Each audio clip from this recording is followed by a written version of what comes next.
नमस्कार, मी महालिंग धर्मराज जंगम, राहणार कुडाळ, तालुका जावली, जिल्हा सातारा येथील रहिवासी असून मी माझ्या या ऊसाच्या खोडव्यावरती आज दिनांक 26 मे रोजी बायोड्रीमची नेक्सा स्टेम ग्रो याची फवारणी करून घेतलेली आहे द्रोणाच्या द्वारे। आता हे बघा, आपण या ठिकाणी आत्ता सध्या 1 2 3 कांड्यावरती ऊस आहे। 26 जूनला आता किती कांड्या वाटतात ते आपण पाहूया। नमस्कार, 26 मे रोजी या ऊसावरती मी बायोड्रीमची फवारणी करून घेतली होती। त्यावेळेला हा ऊस 2 कांडे होता। आज 23 जून आहे, तर अजून 2 दिवस बाकी आहे। तर आपण पाहूया या ऊसाच्या कांड्या किती वाढलेल्या आहेत। तर हे बघा, 1 2 3 4 5 6 7 पेरकांड पकडून 7 आहे।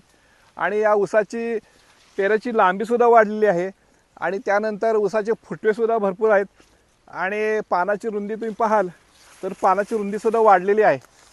जवळजवळ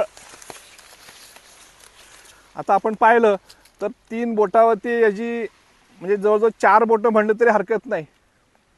4 बोटावरती याची रुंदी वाढलेली आहे आणि फुटव्यांची संख्यासुद्धा वाढलेली आहे। फुटवे जर तुम्ही बघाल तर 1 2 3 4 5 6 7 8 9 10 11 12 तरी बायोड्रीमच्या खताचा हा संपूर्ण परिणाम आहे। तर तुम्ही सर्वांनी याचा लाभ घ्यावा।